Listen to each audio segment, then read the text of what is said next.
علامہ صاحب یہ ارشاد فرمائیے گا کہ جو گیمنگ کا معاملہ ہے، مطلب ہم نے ریسنٹلی یہ کیسز دیکھے کہ یار وہ لڑکا تھا جو پب جی گیم کھیلتا تھا اور وہ کھیلتے کھیلتے کھیلتے کھیلتے اس کو اتنا ٹائم اور اتنا زیادہ انوالو ہو گیا کہ اس نے اپنے ہی گھر والوں کو جان سے مار دیا۔ یہ بالکل سچے واقعات ہیں اور بہت افسوسناک واقعات ہے کہ ماں باپ کو بچے نے قتل کر دیا کیونکہ اس کی ذہنی حالت ایسی ہو گئی۔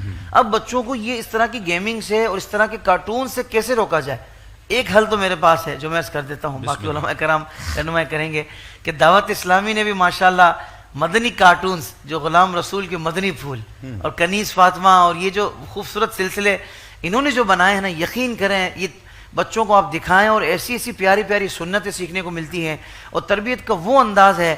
بلکہ میلاد کا موقع ہو تو میلاد کے موقع پر بھی ایک خاص خاکہ آ جاتا ہے، کارٹون آ جاتا ہے، اس میں سکھایا جاتا ہے کہ بھئی یہ ہمارے پیارے نبی کی ولادت کا دن ہے، اس دن ہم مسلمان خوش ہوتے ہیں، کیوں نہ ہو کہ حضور تو جانے کائنات ہے۔ یعنی بڑے پیارے انداز سے ایک تو یہ ذریعہ ہے کہ دعوت اسلامی بھئی یہ سیدھا سیدھا راستہ اپنا سیدھا کر لیں، یہ بہترین ادارہ ہے، اور دیگر اہل سنت کے جو بڑے ادارے ہیں اور آپ سمجھتے ہیں ہاں یہ مستند ادارے ہیں، وہ بھی الحمدللہ ہمارے لیے رول ماڈل ہیں۔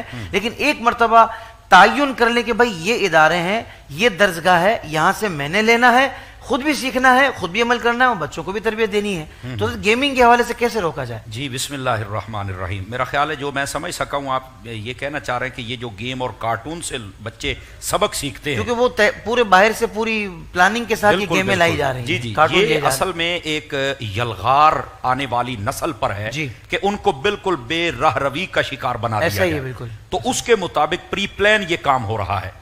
تو پہلی بات یہ ہے، جہاں تک میں سمجھا ہوں، اگر میری بات ناظرین بھی غور سے سماعت فرمائیں تو یہ زیادہ کام موبائل کے ذریعے سے ہوتا ہے، زیادہ کام۔ جی صحیح۔ تو موبائل سے کیسے بچا جائے، یہ بھی تو ایک سوال ہے نا، اس سے کیسے بچا جائے؟ تو اس کی مثال جو میں نے بزرگوں سے سنی ہے میں آپ کو سنا دیتا ہوں، اللہ کر کے سمجھ آ جائے۔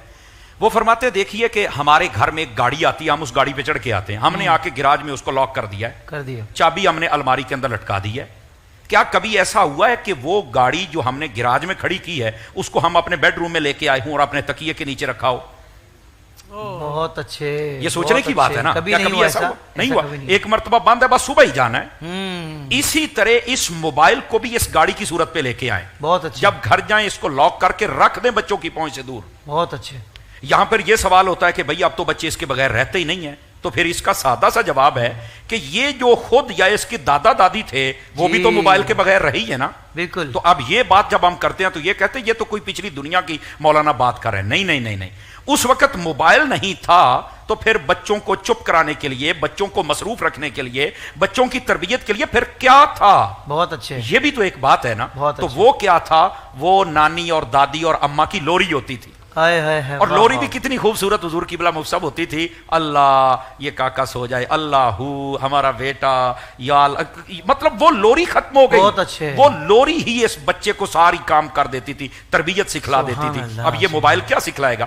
لوری سے جو سیکھتا تھا وہ بڑا ہو کے بابا فرید بنیا، سمجھ آئی نا، اور جو پب جی دیکھ کے وہ بڑا ہو کے قاتل بنائے۔